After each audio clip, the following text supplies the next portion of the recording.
Hey, yo, what's up, guys? Your boy Ed from Lisa Beach. You already know. Today, we're going to be doing a deck profile video over... This is going to be funny, but of course, we're going to do a SwordSoul deck. Why I think it's funny is because I've really seen a lot of people who hopped off of SwordSoul, but SwordSoul isn't dead yet. A lot of people have come back to it. They're still playing it. The deck is still really strong and it's still going.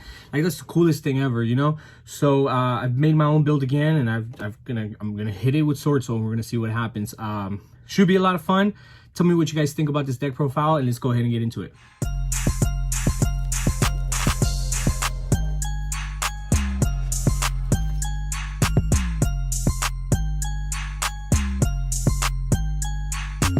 Before we continue with this video, make sure you guys check out my new sponsor, Dank Ritual Playmats. They have amazingly beautiful, high quality, 2-player cloth mats, which come in various colors. You guys can also get 10% off with coupon code Ceviche10. Make sure you guys check them out. So getting started with the first couple of monsters, I feel like there's a specific lineup already that should not really be questioned anymore. I think that the 3 Incredible Ecclesia, of course, is the best 3 of in this deck. It's a card that you can normal summon, of course, whenever you wish, but then you can also just special summon her from your hand if your opponent controls more monsters than you. It's actually kind of disgusting. 3 Moi, of course, this is the biggest SwordSoul monster itself, as in, like, it's the one that gets you the most advantage. Yeah, Ecclesia is one of the best monsters here, but she's not really a SwordSoul monster, right? So her being the SwordSoul monster that lets you draw and search, she doesn't necessarily do the searching. This is like an engage, right? But because you shout and you search and you draw off of this, you're literally going to be playing like triple engage here. That's legit what this is. We're going to go ahead and continue with 3 Long Young.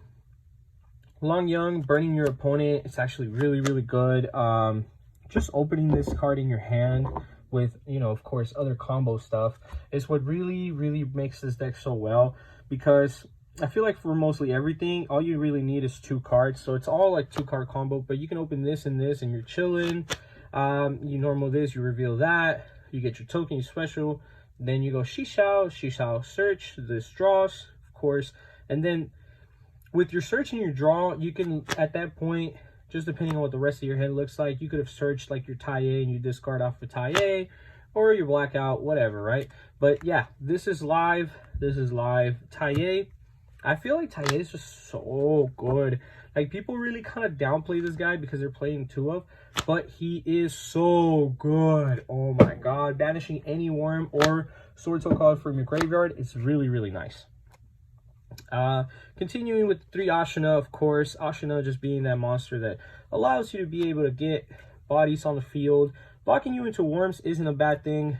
Adhara, being able to add the Ashina, or being able to add, of course, the 2 Vishuddha, one of the other. It's so good because this is just your recycler. And then it gets to a point where you can just banish one, target another, and add the other one to your hand. You can't add the one you banish, so you can't go at Adhara banish, targeting itself. No, you can't do that. You got to do something different. Continuing with the last couple of monsters, 3 Ash and 2 Bell. Ash and Bell being some of the most prominent cards in the meta right now. I think that you should definitely be playing them and don't slack off on them.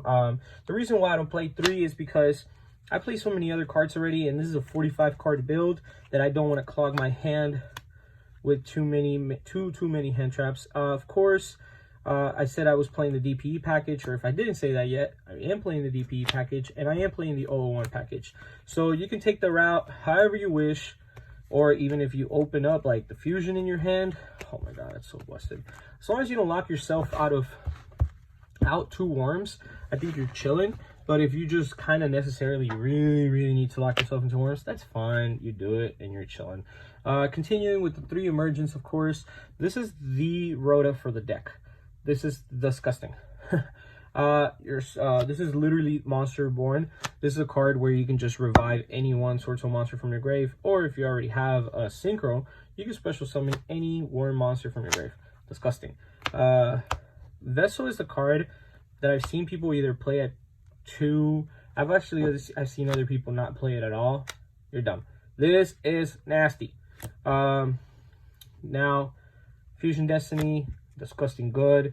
One of the cards that I think is so good right now is Crossout, and people should be playing Crossout. Talents is a card that, of course, this deck you're gonna get hand trapped. So there's like no ifs, buts, or what's about it. You're gonna get hand trapped, so you should be ready for that. Pot of Desires, Foolish, Call By, a bunch of one-ups that they're so good. Honestly, they're so good. If you end up opening this and this, you can send, like, you can manage to get a worm into your grave, of course, but then you can manage to just send your Tier, revive it, and then reveal it. Or if you have a worm in your hand, you can send this, you activate that, you can send Moye, a special Moye, you reveal the worm in your hand. Whatever the situation is, it's too good. Call By, it's just always a one-of. I know Desires just recently went down, but I think it's still a card that necessarily needs to be played in this deck because you want to be able to draw. For your last card, you do play Blackout, of course. Not at 3, not at 2, just a one-of. It's more than enough. Let's go ahead and continue with the extra deck. Now, continuing with the extra deck, I feel like this extra deck is kind of solid, and it should legitimately always almost look somewhat similar. Of course, you're going to have some preferences and cards you're going to put in and out. I used to play this deck pure, like what I am now, and I used to play this at 3. I'm only really playing 2 of them now. I think that you can definitely get away with just playing 2, and that's fine. You don't necessarily need the 3rd. Needle Fiber. Needle Fiber is too good. You guys know what Needle Fiber does. There's no necessary reason to explain it. Aurora Dawn, this card's going to get banned. Verde, in case you need it. DPE, of course. I think the one thing that I should tell people is that they need to be aware of Ashina at all times, because if your opponent cheats you, you know, it doesn't necessarily need to be like a hard cheat. Like, yeah, he knew that he, you know, Ashina, and he remembered, and he still, you know, banished, and, you know, and then he summoned this. Like, well, you know, keep up with the game state, bro. Herald, this card is going to get cut. I'm going to put Formula Synchro. I do get stopped on this a lot, so for this reason, I'm going to play Formula Synchro so I can just Synchro. I just got rid of my secret because Holdras just came out. Yazi.